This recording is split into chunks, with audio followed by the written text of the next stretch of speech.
Now we're in Beijing, the People's Republic of China, and what an ideal opportunity we had. We visited the Forbidden Palace. We had an opportunity to do a special photo session on the Great Wall of China. And we stayed in the lovely Great Wall Sheraton, where you can see an image of the old and the new of China. But the exciting part was the visit to the Beijing Institute of Physical Education.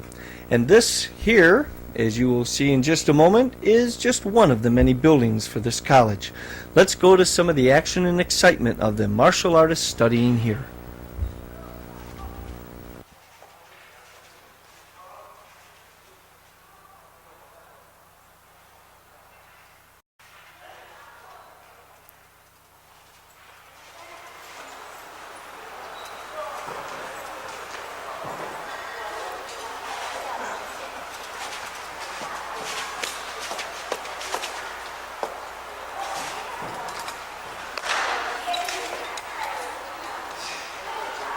Here we are, Martial Arts Today, and I have a chance to talk with Mr. Pan, one of the instructors at the martial arts. Actually, no, what's this called, the college?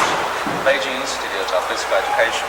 Beijing Institute of Physical Education. It's a pleasure to he's been showing us around, and it's been really super.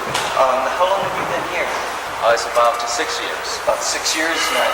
All right, and they cover all different kinds of martial arts. Right. Variety from wushu, sword, and everything. Yes. And we just watched the young lady who's the national champion. Right, for several times. For several times. Right. She did a beautiful job. Yeah, she does. It was great. Well, we're going to watch a little bit more, Yes. and so we're going to show you a little bit more, okay? That's what we're going to do right now. Great. We found here in Red China the same kind of camaraderie and friendship that we have found in Japan, Mexico, Hawaii, the Bahamas, France, you name it. It was exciting and it was very positive. Pan, the program coordinator out of the Division of Foreign Affairs, really made us feel at home. Let's watch some more of the action.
As Jill chatted with Pan regarding some of the aspects of the martial arts that are covered here, the emphasis is obviously Chinese stylists, wushu, even the Taiwanese kickboxing aspects that are being portrayed here.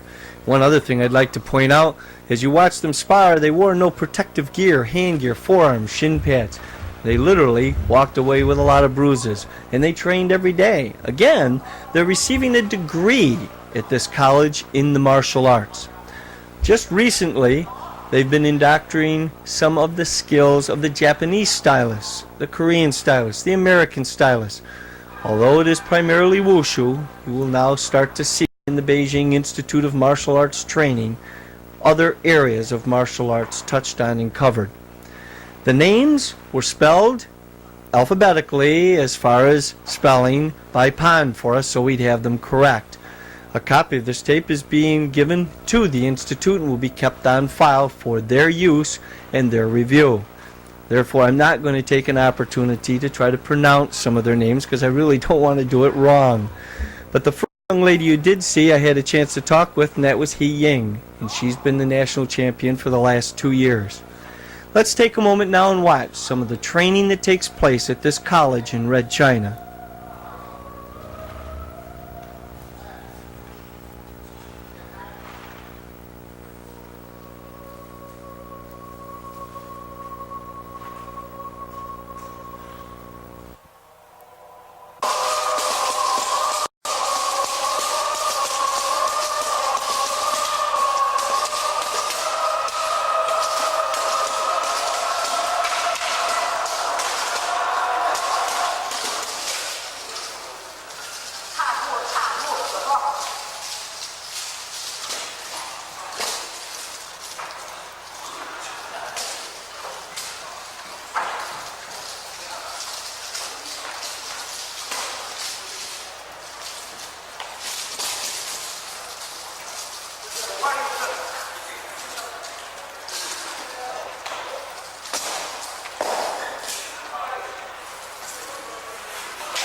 The Martial Arts Today show aired on NBC for 12 years, reaching over 3 million homes in the United States and Canada. Its host, Grandmaster Clifford C. Crandall Jr., traveled to 22 countries covering diverse martial arts styles and events.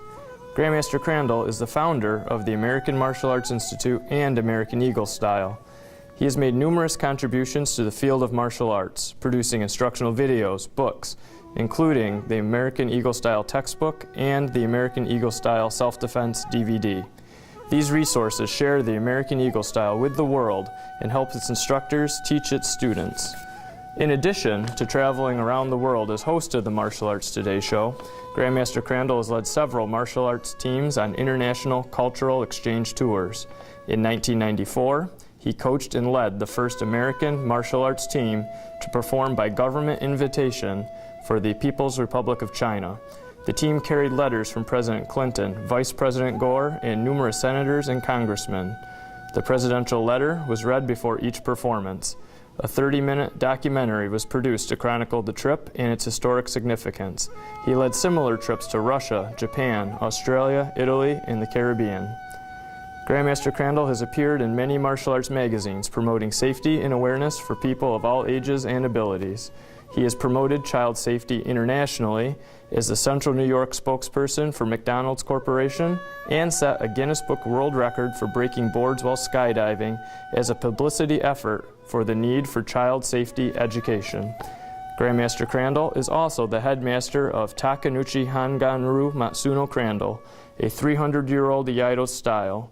Grandmaster Crandall's certified position and title were bestowed to him by his late instructor, Headmaster Tsuneyoshi Matsuno, during a traditional ceremony in Japan in June of 2002.